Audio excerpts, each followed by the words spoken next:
This is Patrick Delaney, director of A Puppet Master Halloween. I'm Paul Slooten, actor and main puppeteer. And we're going to give you some behind the scenes information on this whole thing and how it got started. We shot it in September Of 2017. I think it was 2017 we shot it. Well, no, we shot it this year. Oh, no. We shot the movie this year, but originally, I think the shorts were shot in 2017. The shorts and then the introduction we're watching right now also. This whole thing had been filmed, and we altered a couple things. There was originally a scene right about here that had Camille in a framed photograph with a bunch of blood on it, but we had to change a name that was in there, a credit, and it ended up we had to basically take it out because there was no way to edit the words without altering the background. So this introduction is actually a little bit longer than our original one. Yeah. We just included everyone that contributed to the project. We'll try to, yeah. Yeah, I think we got everyone. Yeah, the title here was kind of creepy, I thought. Ross sent this image taken from the comics or the original titles. And Nick obviously wasn't able to star in it like we wanted, so we had to switch his name for Paul right there. Yeah, and then Pat approached me about 2 months into the project and asked if I would act in it, and I agreed to help out. Yeah, we're on a limited cast. This scene here with Jester, all these heads floating by, we pretty much made by laying them against a piece of felt on a countertop in my old apartment, and we shot it. And it's so dark that you can't tell there's anything behind it. Most of the time. Right here you can kind of see a little something behind the blade, and that was our stunt blade that we had to use originally. The head's crushed, so we had to kind of angle that so you couldn't tell.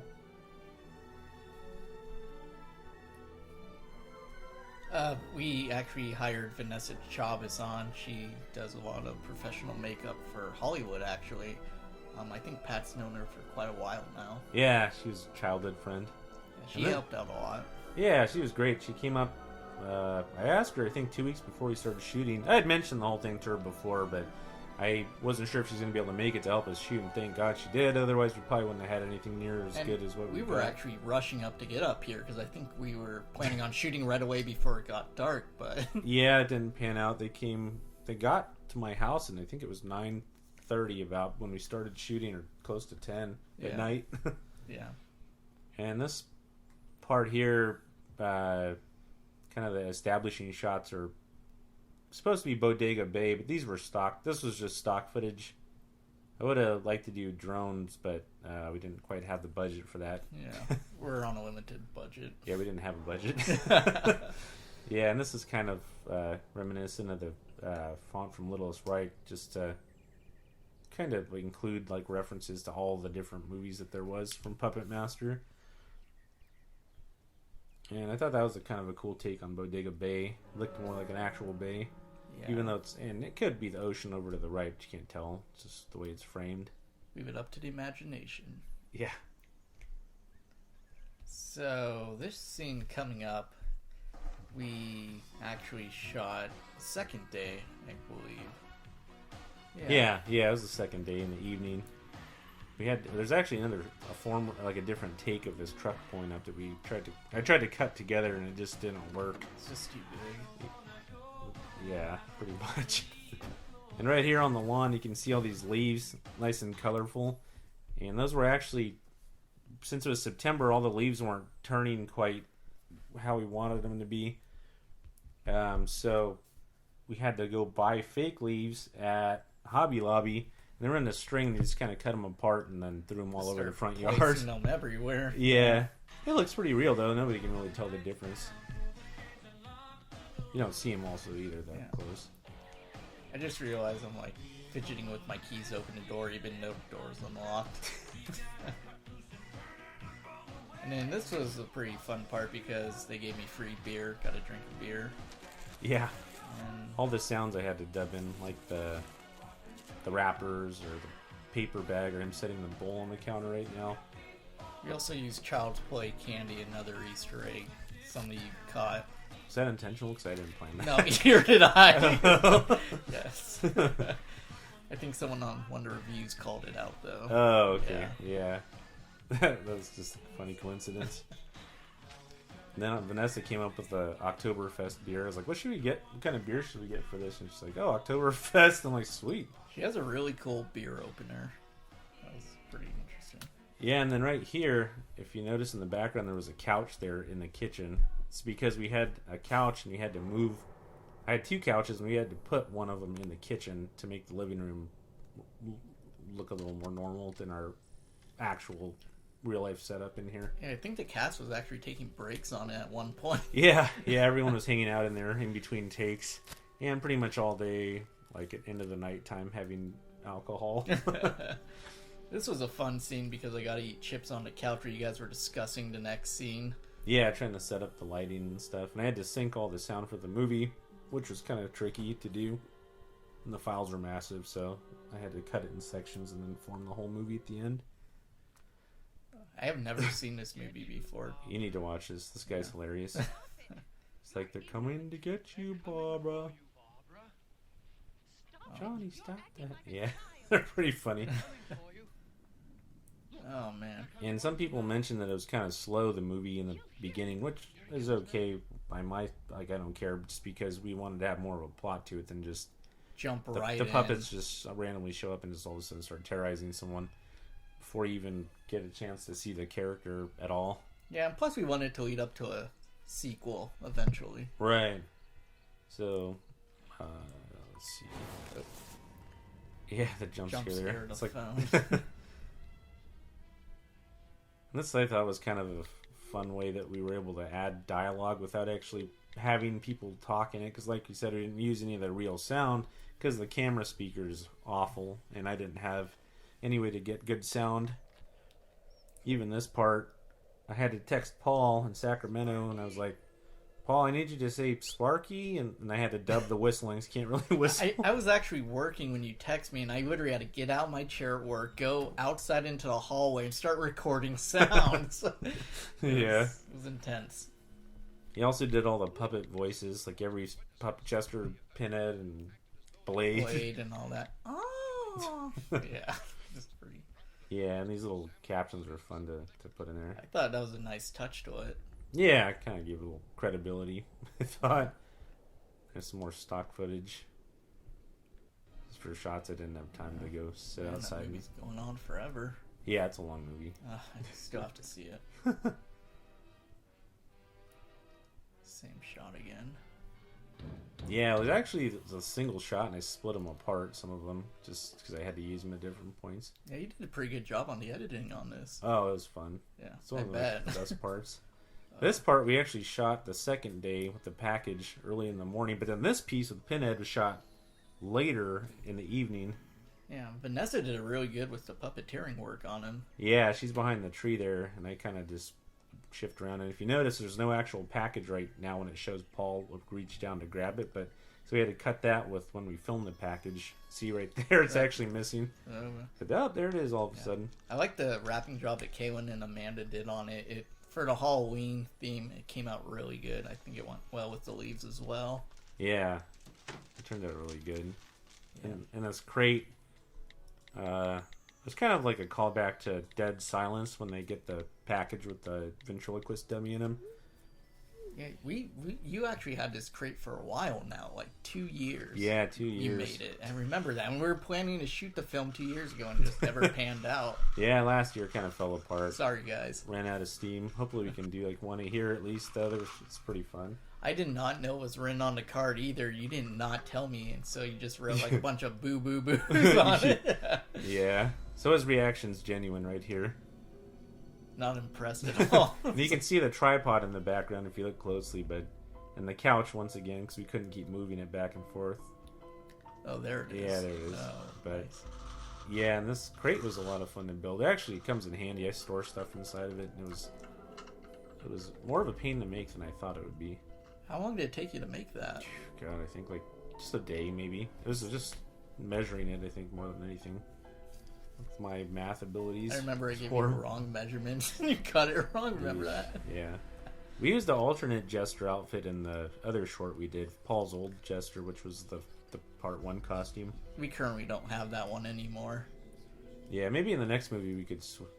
we could probably get it back for the next movie. Yeah, get one of those, or I guess we could always use the curse one again. I like the curse version myself. It's just well made. It's beautiful. Yeah, that was made by Josh Burlingham, who did the Tunneler costume and the Jester costume, both of those. He does like incredible work as Taylor. Yeah. Expensive, but incredible. This part panned out nicely, how the hand just kind of looks like it's pushing it open. Yeah. It worked out good. Something was wrong with the doll, I think, the joint. So it just manually wanted to open. We're like, oh, we can use that to make it look like he's opening the thing. Yeah. So all the puppeteering for the puppets were done by hand. No animatronics or rods, really. I don't even think we used rods for this. No, not really. No. Actually, I don't think we used them at all. Yeah, except for the head, though. We're moving that around. Yeah. And then the popcorn was stale, but... Yeah, we did this. Jester was supposed to have opened the garage with a remote, which it doesn't show because, it just didn't seem necessary, but that's pretty much how it gets open and how the others get inside the house. And then I think we had all the puppets on stands in this scene coming up when the garage is closing. Yeah, we shot that a couple times. Yeah. First time I thought it looked the best, the first take, but you could see the stand on Pinhead in that, so we cut it out. So that was what we ended up with. And then... This part right threw him in. I just wasn't being careful with him. Really. Yeah, and this is my favorite, one of my favorite shots, where it's like kind of tracking him as he goes back to see how the stereo came on, and then Tiptoe Through the Tulips was like a reference to Insidious, those movies. Thought it was kind of a creepy old song to put in there. Yeah, there's a lot of Easter eggs in this. Yeah. Now that I think about it. Yeah, there's a bunch of them. Oh, the famous bat. Everyone wants the bat. Yeah, which is actually a wiffle ball bat, so it's plastic, but it looks like a real Louisville Slugger, just a regular wooden bat. I had to borrow my coworkers for all the sound effects. Anytime we picked it up, or anytime Paul picked it up or set it down against the wall or swung it, it had to sound like it was more weighty than the plastic bat, like right here.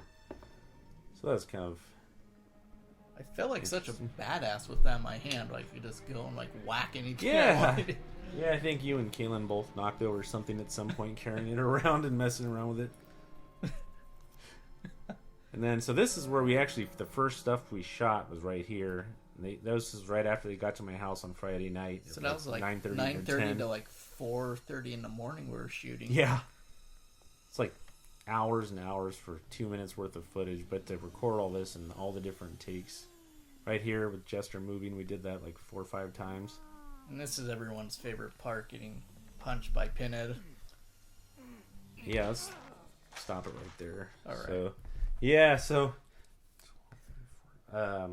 So, like, I think we did the punching scene like 6 times because we couldn't get it right, or you could see your arm actually in some of this original take. Yeah. Basically, Pinhead was sitting on the couch at an angle, and then I was behind him, and we had an extra sweater with like a full sweater with the Pinhead material, so I put my arm through there with the glove on, and then I think Vanessa maybe moved him. Yeah, and then you punched to make it look like it was all connected together, which was cool. And then the timing didn't work out quite as well as we needed. A few takes, so we had to redo it and pick up the popcorn every time. And then I kept falling on the wrong spot, and it was too slow of a fall. I remembered I was rolling around on the couch. Yeah, right here where you kind of like tumble onto the ground. Yeah. So another interesting thing is this tunneler here. It actually has the black outfit on, which is the tunneler for my collection. We decided to use my tunneler with the motorized drill with the squinty eyes because it'd be more menacing. Exactly, yeah. Which makes sense because it looks a little more creepy than the one with the open eyes. And we had the third head with closed eyes, and we're going to use that for a scene that didn't make it into the movie, but it would have been cool to have it in there. We'll just have the next movie to add it in. Yeah, and then as far as in moving the actual drill, this is like a half torso you see right here where the drill starts moving. puppeteering, that was a pain in the ass because the head kept on spinning when we would spin the drill. We did so many takes of that. Yeah. And then Pinhead jumps off and went outside. And then when he backs up here to the door and is pushing the button, I had to record that separately. That's my hand, just to make it make more sense when it was editing. It just made sense. Oh, and then Vanessa did a really good job on the makeup. Yeah, she did phenomenal. The blood and everything. I can't wait to see what she does in like the sequel. And then this part where he gets thrown into the boxes, I recorded that probably a year ago. It feels like, at least. And I just happened to hit it, and all the boxes just crumbled down and landed on him. Didn't you and Kaylin do that? No. Or you guys did the window scene? Yeah, the window scene. That part was recorded 3 different separate days, months apart. And we just cut them all together. And then, the boxes sort of fall down on top of him. And then he gets up, and this part with the bat. Oh, this scene here, we did so many takes, and the issue we were having is we couldn't get Blade to stand up by himself, so he used his stand. But when we would hit him, you could noticeably see the stand. Exactly. And I think after the third time we hit him, parts started falling off him. His head cracked in half, and then his arm broke off. Yeah, his arm flew off and went behind the dryer, I think it was. And I was afraid I was actually going to hit him into the dryer, so I wasn't hitting as hard. Yeah. He's basically getting mangled, and he didn't survive. I think we did 2 takes of the baseball bat part. Yeah. The second one, he got so ruined we couldn't even use it anymore. I think it's time for a new stunt blade. Yeah, we're going to need a new stunt one for sure. Unless we just zip tie the limbs back together or something. I think I have the arm in my collection now. Yeah. Oh, dude, that's right. It's signed by everyone. Yeah, but when he swings the bat right now, and then Blade flies out the window, the sequence where he shoots out the window was recorded one day. And then there was the part where he lands, which was recorded when he hits the bench. That was the next day. That was a different day, months apart from this. And then the part where he's laying there is another piece that was shot months apart. And in this, we just used the standard motorized drill to make the head spin. Yeah, same thing as with Tunneler, except the hat looked a little weird at first. So this scene here, actually Amanda was puppeteering Pinhead for this scene, and she did a really good job.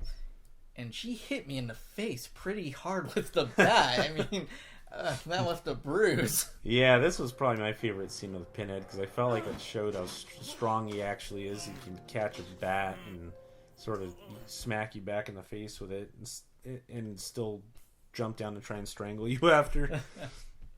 And this part took quite a long time. And this piece that's frozen at right here, this I shot by myself long after you guys had left. Because we went to the store to get some alcohol. Yeah, no. I mean, after the movie had wrapped. Oh. Yeah, because I found out after we shot the part of him fighting with him with the bat, but I didn't have any close-ups of his actual head or him trying to tug on the thing, so I had to shoot it one day here at nighttime just by myself, and then that was How'd fun. that go? Good. It's kind of tricky trying to focus the camera and then move him without making it look ridiculous. Yeah, and then he kind of knocks him. That's all sound from Halloween 4. Michael Myers takes the shotgun and then hits Brady in the head with it. Yeah, how were we puppeteering the head when he was choking me? I forgot. Vanessa, I think, we cut a hole in Pinhead's back, and then Vanessa turned the rod and moved his head. And Paul starts... Yeah, so this is actually my stunt Pinhead on the ground. It's similar to Pat's, but I think the sweater cover's a little bit different, so we used that as a stunt one. And then the part where Blade runs up on the bookcase, I also shot that later because I figured we needed to show how Blade got up there from outside, or it didn't make as much sense as it should have. Yeah, and I wish we would have done this scene differently because I did not want to get my shirt covered in blood. I mean, it would have made more sense and would have given an explanation. I got stabbed because it left a lot of people wondering and confused. Yeah. Sorry guys, I regret that. Maybe in the next movie we'll do something like that. We'll have an extra shirt at least, so you can get some blood on there. I mean, you can get the idea of what happened, but yeah, that was kind of. Plus, I didn't want to drag it on your carpet. That's all. I thought about that too. Yeah, thank you for that. And then he kind of passes out. And this next part, we wasn't even going to be in the movie. That was going to be the end right there. because I thought we were out of time, and then they told me, they were like, oh, well, Vanessa and Paul said they could stay till 5 the next day. It's like, oh, well, shit, let's shoot more the closet part, because that was like pretty puppet heavy. Yeah, and plus it gives a better explanation of why they're attacking. Yeah, it would have. Yeah, this was fun. Pinhead right here is actually Vanessa inside the closet, and I'm like, just grab his hands and try and make him look like he's standing, and then move his arms like he's digging around for something, and then I think Vanessa was puppeteering Pinhead and Jester, and I was puppeteering Blade and Tunneler. No, Kaylin's here for this scene. Oh, she's holding, I think, Jester, okay. And then you're holding, I think, Blade, and I think Tunneler was on a stand. Oh, you could be right. And then Blade, you were moving, I think, I was the puppeteering rod. the head. Yeah, and I think I was just shooting. Like 4 people in that little hallway. Yeah, it was pretty crammed, but Vanessa was in the closet the majority of the time, moving Pinhead around. And that's a little error, because you could see Blade had no hook or foot on that. And I quick think my second. hand was in that photo too. Yeah. No blood on the knife. We'll try and get that next time. Didn't have an extra knife to put it on. Yeah, and there's from the sphere from Phantasm. Chucky, Nick's Chucky. Yeah, these are little Easter eggs. And then 6 Year, which is the reason they're here. And we'll give an explanation in the sequel of why they're searching for him. I know a lot of you are wondering why they were looking for him, but... Oh, yeah, and this briefcase here, where they open it up. We went the day that we shot all this and went by Goodwill. I'm like, we should put the serum in there somehow from the other movies and try and put like a, just have that there with the files, like they found it, and 6 Shooter's been kind of taken by the company after part 5. Yeah, and we actually used a cool technique. We set the cell phone underneath it to light it up, give it that glow effect. I thought that was pretty cool how we did that. Yeah, I think Vanessa came up with that. I'm like, that's a good. She came up with a good idea. Good ideas. Yeah, the majority of the best stuff in here, she just was like, oh yeah, let's do that. And then the sound effects. Yeah. So that's supposed to be like the serum that they use to power them. And then Blade's hat is actually made of plastic. I don't know if it's obvious here, but it looks pretty close to the originals. Things indestructible. Yeah, I could run a car over it and it wouldn't. So we had to use the floppy, like the floppy hat for the stunt one. Yeah, the stunt one. Otherwise, his head would never touch the ground. And then at the end here, he says "kill." I did not mean to make that sound effect. It just came out. I was wondering when people said that. I'm like, what are you talking about? Because you asked for like a lot of sound effects, and that was just one of them I just happened to do, and I sent it over to you. That's weird. I didn't think I put that on there, but yeah. And then we had the original theme here for the end. And this is crediting everyone that helped out with the project. Exactly, yeah. Like kind of like a more inclusive list of all the people that gave us something or sold us something that we used. We appreciate it, for helping us out. Yeah. And Vanessa did, the makeup. I kind of wish we had got some more blood in there or more there. Oh, that was something we could talk about really quick. During the scene when Pinhead's getting pummeled by Paul, there was supposed to be another sequence there where Tunneler tries to attack to drill at him, and he hits him with the bat or kicks him or throws him in the other room, kind of like in part 2. And we had the close-eyed version of Tunneler, but none of us wanted to use. We only had 2 drills, and none of us wanted to use those. We had no drill for it, so we couldn't end up doing that sequence. And Paul was gonna hit him in the other room and then pick up the the closed-eyed Tunneler and shove his head in the garbage disposal to turn it on and like shred his head. But Blade's kind of by the window and cuts his hand, and that was going to be some more gore that wasn't in it. But we just didn't have the time or the stunt head drill for it. So I think next movie we'll have a clear list of what we need to do to make it more. Yeah, and then a lot of different people did the paint. Steve did the Blade paint, and then Dirk. I painted Jester. Yeah, Dirk did your Tunneler. Yeah, the paint jobs came out amazing on these. Yeah, and then and huge thanks to Lee for recreating Torch. Looks pretty good. Yeah, a lot of people actually did not know that there was a ending scene, after credit scene. Some people figured it out, but then there was some that were just like, "Oh, where's Torch?" It's like, yeah, and he's in there. We couldn't do a lot with him because the eyes didn't actually light up or anything. There was no animatronics for the jaw, so we couldn't do anything with it that we needed to do that was more fancy. So we just put him in there for a quick second to do what we could with it. Yeah. And is so. Yeah, I mean, it's kind of a cool teaser. If anything. Yeah, I mean, a lot of people appreciated it at the end. So, yeah, it was a huge, kind of like on-screen thing. Yeah, exactly. And hopefully, the next one we can feature 6-shooter like a lot more than we did. Yeah. In this, from the photo, we can have him do some shooting. We'll check it. We could do some pretty cool stuff, I think, with that, with the editing software that we have now. Yeah, huge thanks to your buddy for doing that. It came out amazing. Yeah, he did a good job on that.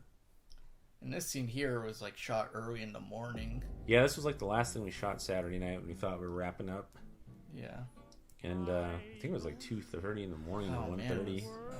We had an extension cord going out the window to put the light from outside. And I think I was holding him on the arm.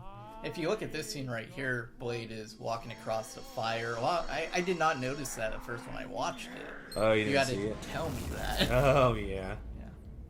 And that's about it for the behind the scenes. Yeah, thanks everyone for watching this. Appreciate it. Thanks.